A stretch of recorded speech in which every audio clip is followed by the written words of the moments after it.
This lesson goes a little deeper into the capabilities of the affine transforms to perform rotation and translation. Once you see how it works, it's pretty simple, but stay with me here because it's kind of weird.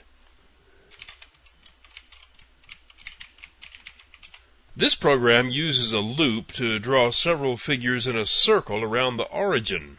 Right here, the affine transform is initialized to a rotation of 1/16 of the entire circle multiplied by the loop counter. The first time through the loop, the rotation is 0 because the value of I is 0. The second time through, the rotation is 1/8 of pi, which is 1/16 of the entire circle. The second time through, the rotation is set to 1/4 of the circle, then 3/8, then 1/2, and so on. But before the rotation, the figure is translated 250 pixels to the right.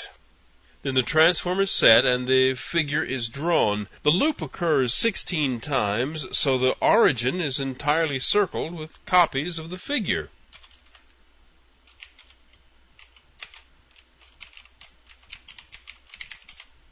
However, as you can see, because the origin is in the upper left-hand corner and the rotation is around the origin, we can only see part of the circle of figures. But rotating around the origin is only the default. You can actually rotate around any point you choose.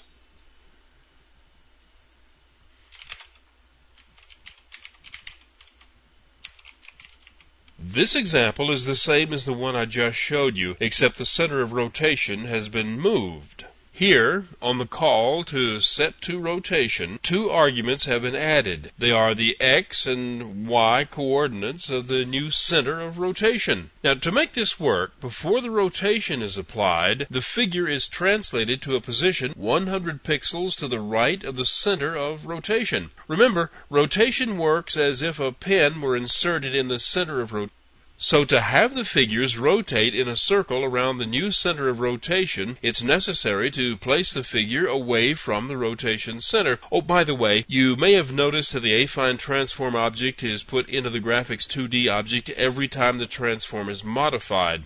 This is necessary because the graphics 2D object makes a copy of the affine transform that you pass to it. It doesn't keep the address of the original, so changing the original will have no effect. The result looks like this.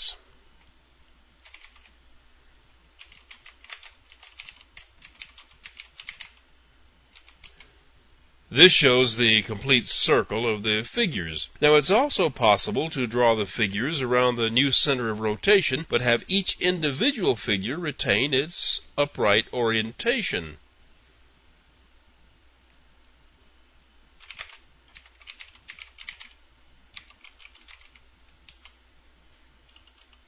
This example uses two affine transform objects. I think the easiest way to explain what's going on here is to explain what happens inside the loop. This transform, the AT transform, is set to translation of the origin to the XY points defined in the array named F point. Now, as you can see here, the F point values are defined with X set to 100 and Y set to 0. That means that this translation will move the origin 100 pixels to the right.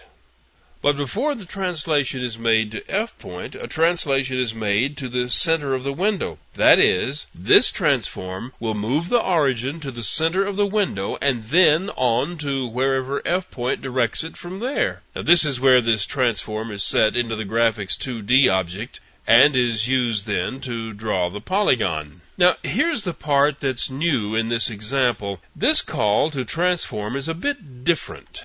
As its input, it accepts an array of x and y coordinate values and an index into that array, specifying which member of the array is to be transformed. And this is the output. The points that were found in the input array beginning at the offset index are stored into the output array beginning at its offset index. In this example, the output location is the same as the input location, so the new values are simply replaced by the old ones. This last argument specifies the number of x and y values that there are in the array. You can transform an entire array of points, but in this example, we've just got one xy pair. Now, this transform is set to rotate the points 1/16 of the way around the origin. So here at the top of the loop, the center of the figure to be drawn is translated to the point specified in F point. The F point location is being rotated about the origin. So that's what this translation does. The result is that the center of the figure is being rotated around the center of the window, but the individual points inside the figure are not being rotated. They just become translated to the new location. The result looks like this.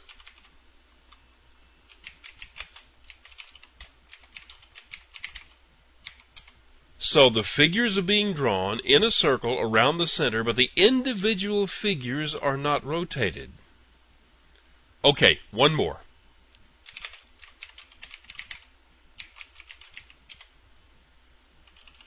This is just like the last one, except for this method call right here. This rotates each individual figure before it's moved to its new location. The amount of the rotation is pi over 2, which is 1/4 of a complete circle, plus 1/16 of the circle times the loop counter. Each figure is rotated slightly more than the one right before it. The result looks like this.